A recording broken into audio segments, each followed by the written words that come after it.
It is difficult to be able to afford a property at 7.5%. So one of the first things you can start doing right now is consider house hacking. What is going on, everybody? Welcome to the channel. It's over, man. It is over for some folks. And man, I'm not just saying that to be dramatic. These are facts, man. I've been looking at some of the recent interest rates, the average interest rate for properties right now. And basically the average interest rate right now is 7.5%. Think about that, 7.5%. A 7.5% rate effectively shuts the door on certain people. There's certain groups. It is difficult to be able to afford a property at 7.5%. Let me give you some simple numbers. A $400,000 house right now is a pretty modest home. That's not a high-end home, right? If you're buying a single family residence somewhere, paying $400,000, that's not you getting the house on the hill. That's just an average house. The 3% interest rate, your payment on that house, principal and interest is about $1,700 a month. $1,700 a month. Like, that's reasonable. Like, most folks can come up, if you got a solid job, right? You're making, let's say $60,000, $70,000 a year. You can come up with about $1,700 a month, plus your taxes and insurance. It's a reasonable amount. As long as you don't live in a really high tax area. You could get away with less than $2,000 a month out the door for your house. Probably closer than $1,900 a month, right? In a 7.5% interest environment, that same payment is almost $2,800 before taxes and insurance. So now you're looking at, about $3,000 a month. That's $1,000 more a month. Who can afford that? Drop in the comments right now. Who do you know right now that's in your circle that can afford a $3,000 a month payment? But that's the kind of, payments that people are going to be able to have to afford to buy a house in these current conditions.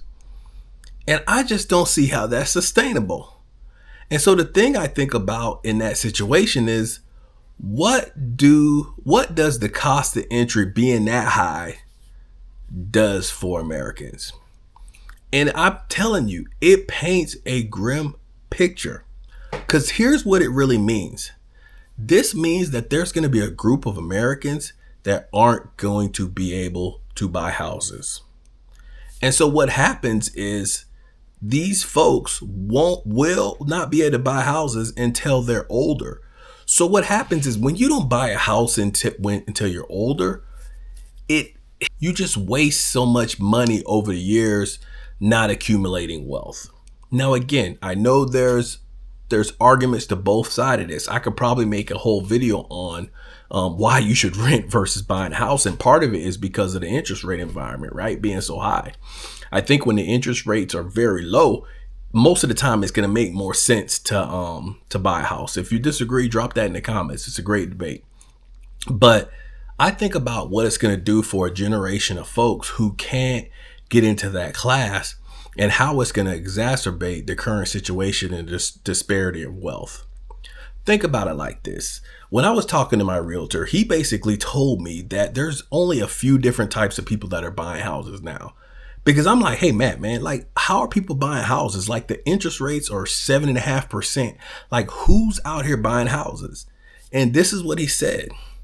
And I didn't think about it, but it was very clear. He said it's mostly people that are like trading up, right? So people who already owned houses, sold their house, taking the proceeds from that house and basically upgrading, right? So this is basically wealth, just basically transferring. They're taking it from one piggy bank. That's why I tell my wife, like, I call my house as my piggy bank, right? You're taking your money out of one piggy bank and putting it into another piggy bank. You're never really spending it, right? You're just putting it into another piggy bank until you want to crack the piggy bank and take the money out. So you got the penny bank folks that are upgrading their penny bank, right? They bought back when they're in their 20s or something. They might have bought that $250,000 house, maybe $175,000 house. Now in their 40s, they want to buy that $700,000 house, but their $200,000 house is now worth $550,000. And they only owe about $50,000, so they got about $450,000 worth of equity that they're just going to put on this $700,000 house and then have $250,000 mortgage. So for them, it's not that big of a pain, right? It's not that big of a pain because they're putting a massive down payment down, right? When you put a down payment down like that, you don't have to worry about mortgage insurance and all those other little fees and things like that. And so you end up getting a lower payment, and then you get the best interest rate because your payment, they're not financing that much. Like the mortgage company want to do loans like that because they're like, hey man, we're over leveraging this property. If they don't pay this mortgage, hey, we're only putting $200,000 out on a $750,000 house, so they're gonna give you the best rate for that property, right? So that was one type of people that he told me that were actually buying houses. The other type of people that I didn't even think about was the kids of those type of people that I just described that are writing checks for their kids. That's right. So basically he said it's people that already have money and already have houses and their kids that are buying houses now. So what is that telling you? What picture does that paint for you? If only the people that are already well off and their kids are the people that are buying houses.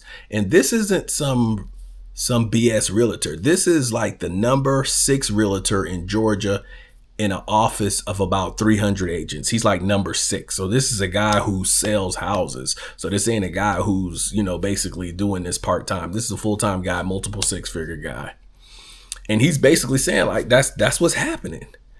And so, man, we kind of got into it, and we talked about like how that dynamic just really, just exacerbates the wealth disparity, and how, you could have a generation of people who are able to use the ladder of home ownership to build wealth. And if you think about that, like you may think that's not big of a deal and be like, you could just, you can invest, you could do this and you could do that. But the average American isn't doing those things. They're not. Like all of these things, like some of these folks that you guys are watching this video, hey, you're the smart folks, man.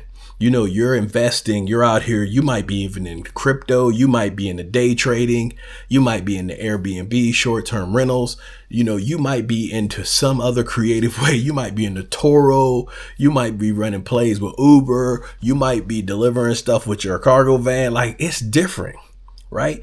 But what you got to realize is the majority of Americans aren't operating like that.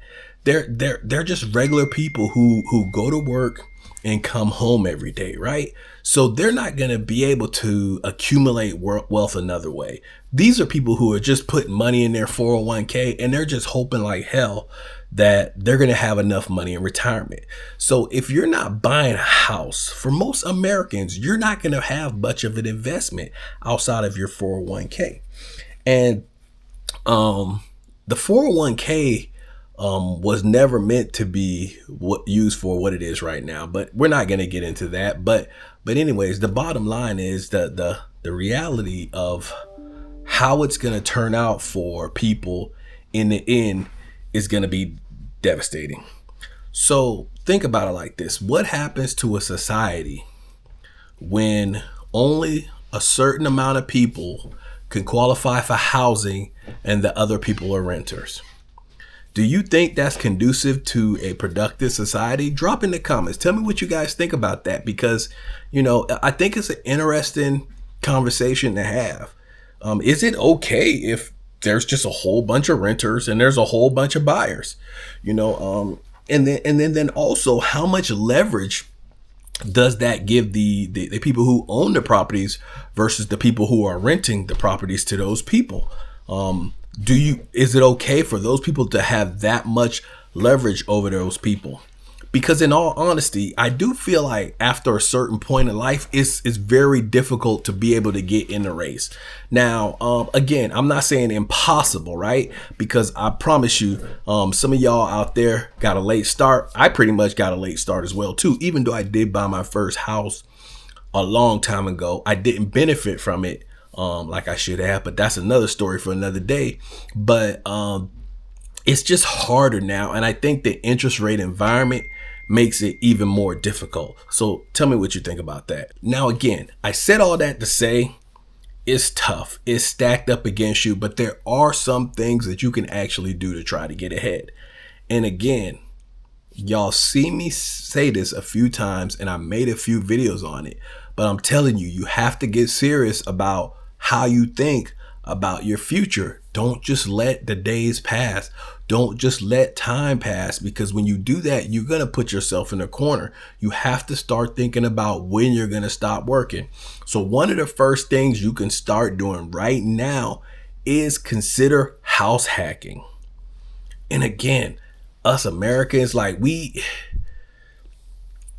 at a fault, man. We have our mindset that is set up that like we need so much space and we need so much privacy that it works against us. But I'm telling you right now, if you're a young person in your 20s and you can't afford to buy your own house and you're single, go live with somebody. Get a roommate. It's okay, man. Anybody, even in your 30s, like I don't care. Like if you're in a situation where you're single and you don't have a significant other, you can go get a roommate. Get a roommate. Split bills with somebody. Bottom line is, I would not buy or I would not rent a house on my own if I couldn't buy. I would be a roommate with somebody. And that's 100%, man. And it's crazy because, you know, I have conversation with folks and tell me what you guys think about the roommate thing and drop it in the comments and just tell me what you think, because I hear people say it all the time. Like, man, I can't do a roommate. I need my privacy. You know, you end up having problems with your roommate. Okay, it's life. Work through the problems. Like at a certain point, we got to be able to think outside of the box and be like, oh, I might have a problem with the roommate, but guess what? The benefit I'm getting out of living with that roommate exceeds the problems I'm having with that person. And we got to be able to start thinking like that. We can't be like, this problem is so much, I'm going to let it hold me back.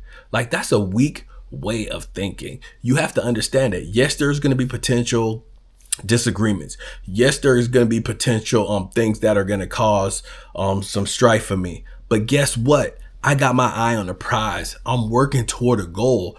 I'm going to do this for a year. And because I do this for a year, I'm going to save up X amount of money. And saving up X amount of money is going to allow me to do something. There are so many people that aren't willing to sacrifice something small to get something big. It is such a, it's so true. They just don't want to do it. So you're telling me that you aren't willing to basically split your bills for an entire year to be able to save up, to be able to put a down payment down on the house? You're not willing to do that? Why? Why aren't you willing to do that? Get out of the habit of thinking that your path needs to be the same path as everybody else, because that's not how things work. And you can't think like that, because thinking like that will have you on the hamster wheel of life and you will just be losing time. So again, that's what I would do right now. But to kind of wrap it up, man, I just wanted to put this video out here, man, because I don't know how people can afford houses right now. And it's only going to get worse. Right? Housing prices continue to go up. You know, these folks have been telling you, man, I'm telling you, man, you gotta be careful about who you listen to. They've been telling folks that housing prices were going to crash. It ain't happened yet. You know why? Because it's not going to happen. They're telling you that so you could be scared to buy a house. And who benefits if you don't buy a house? They do, because they're going to rent to you. They're going to rent to you.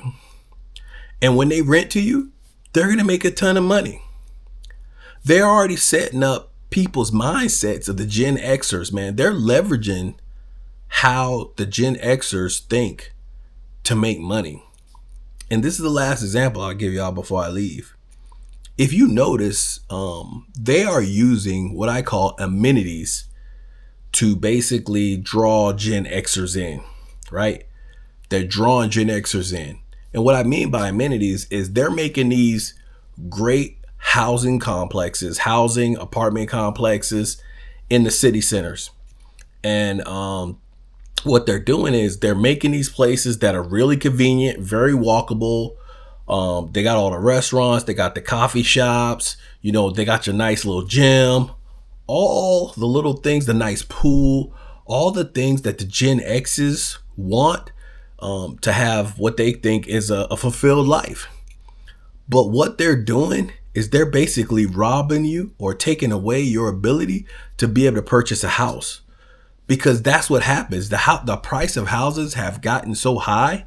So to buy a house in an area that has all of those amenities that Gen Xers want is really out of the question. You're talking about $1 million plus to live in those places. Like here in Atlanta, you're talking about like not Atlanta, but greater Atlanta, metro Atlanta area. So those nice places like downtown Atlanta, the really nice areas. Now, I'm not talking about these 150 old buildings. I'm talking about like the nicer up to date areas like Avalon. If anybody knows anything about Avalon, nice walkable area, coffee shops and things like that. That's the type of places people want to be.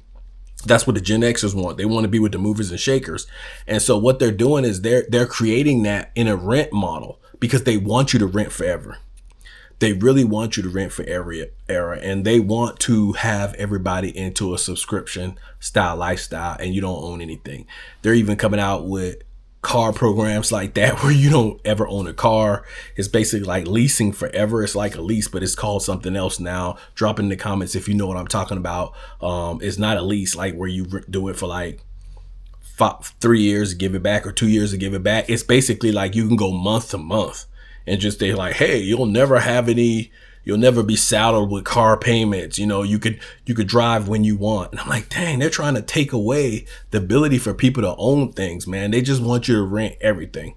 But anyways, tell me what you guys think about that. Tell me what you think about the new subscription model that is kind of being set up for everybody in this new world order. And tell me what you guys are doing to not get inside of it. And if you see it coming. Anyways, thanks for tuning in. Keep running those plays. Don't forget, like, comment, subscribe.